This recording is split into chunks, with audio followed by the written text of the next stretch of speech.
Are you ready for the meltdown? Conflusion of different ideas.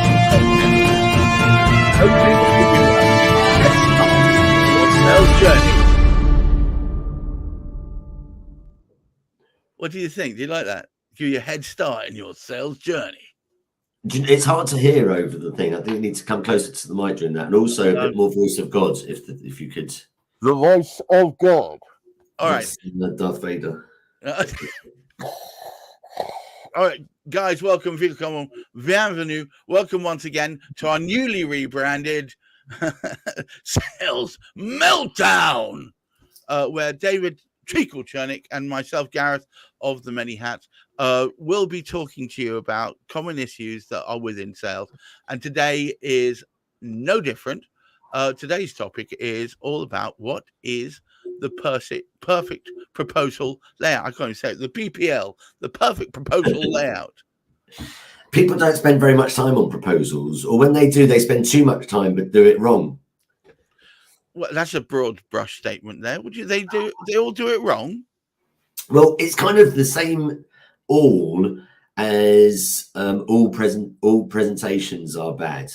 Yeah, it's not that all presentations are bad. Some are good. I would venture to say most.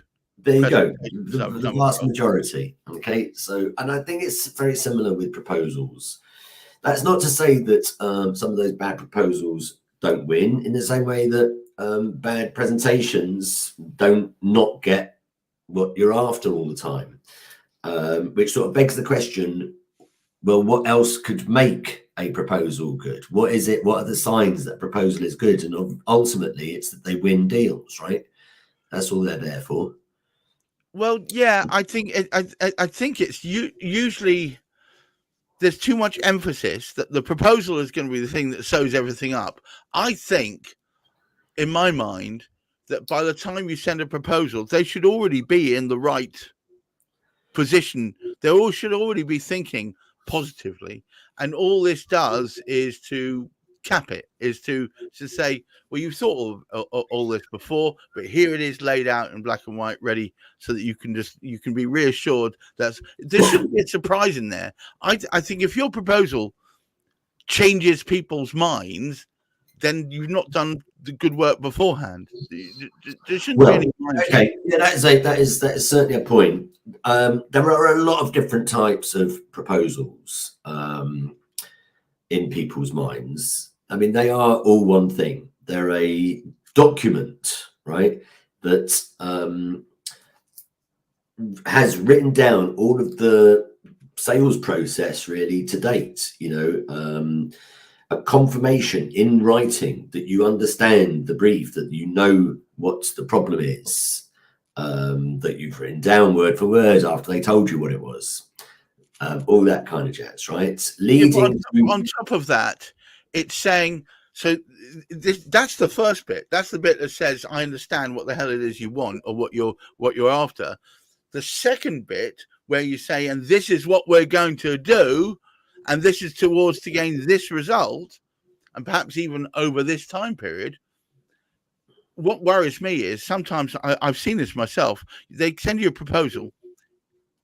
It's a different solution to the one you were talking about, or it's 4 or 5 steps beyond where you last discussed.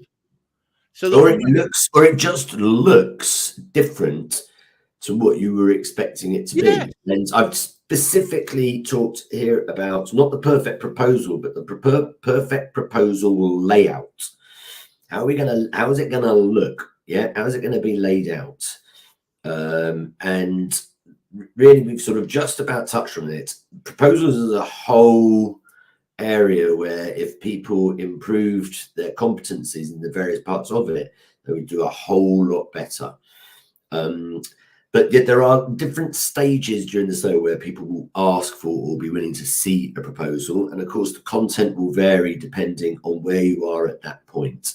But in terms of the layout itself, we talked in the past about how much time and effort and money and resource and investment people make in their sales. and whether they are commensurate with things like the overall value of the sale if you win, the estimated order value, and your probability of winning it. Yeah, and we talked there about qualifying. And qualifying is important. Qualifying being everything, really. Right. So qualifying is really, really important when it comes to deciding how much effort you're going to put into any kind of sale, and specifically at the proposal book, because it can be time consuming.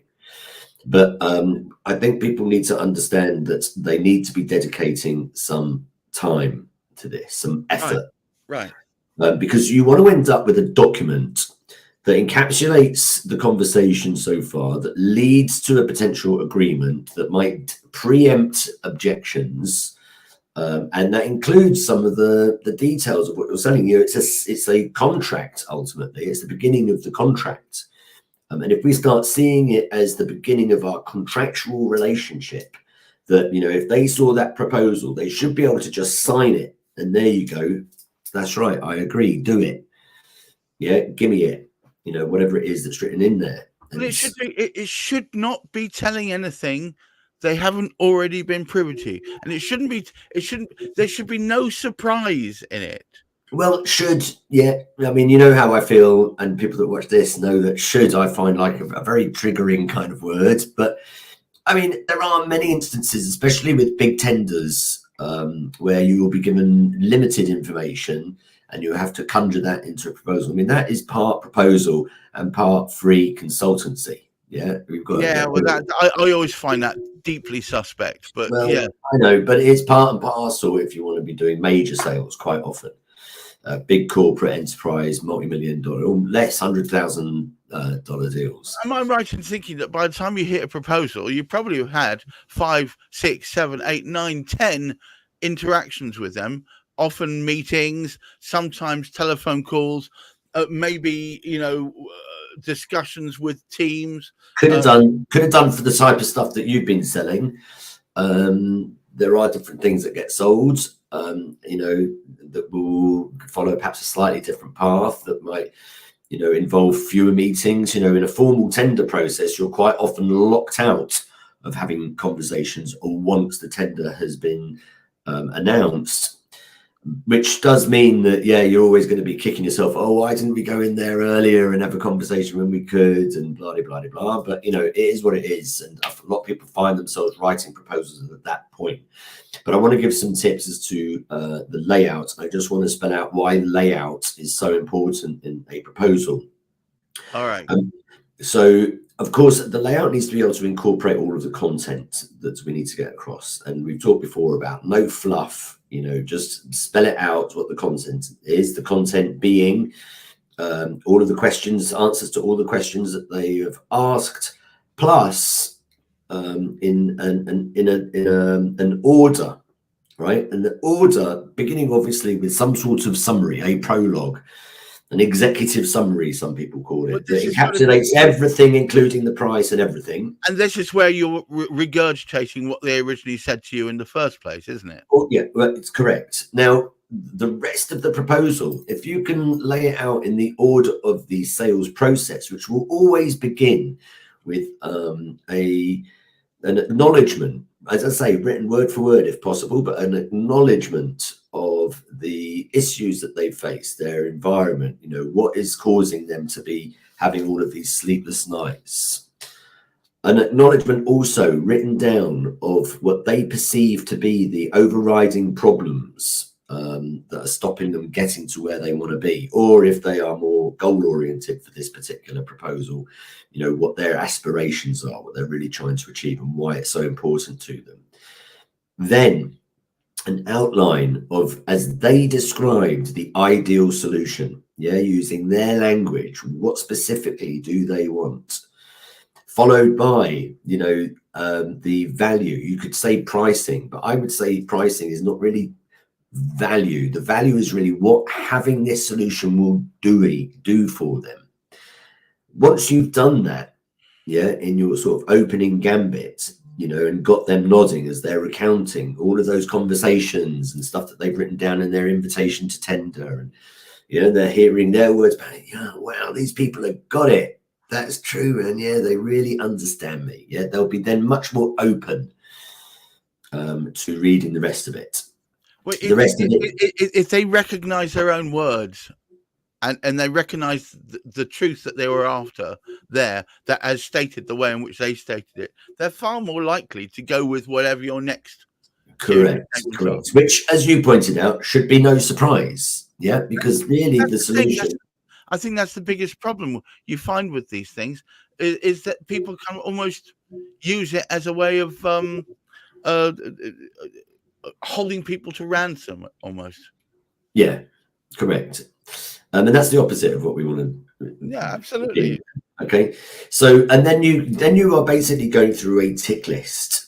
All right, in the plan part of the sales process. Once they have said yes, okay, fine. If you've got such a thing, then that would be brilliant. Yeah, because that would help me do all of this stuff. So and that's where we've got this tick list, and it's a tick list that you can order in any way you want. Frankly, you just got to tick those boxes. Have you told them what's going to be involved in becoming a client? Have you given them the terms and conditions? Have you answered all their questions? Are there some specifications that they need drawings of, or charts, or whatever it is, all laid out in a very easy to understand way, so they can tick a box and say, yep, they got that. Yep, they got that. Yep, they got that. Right? Price. Yep, they've got that. And they'll be able to score each one of those. Sometimes in a professional procurement environment, if you're dealing with a big corporate and they have a buying department, they will be quite sophisticated in checking all of these things, scoring all of those answers. Okay, so that is really how you lay it out.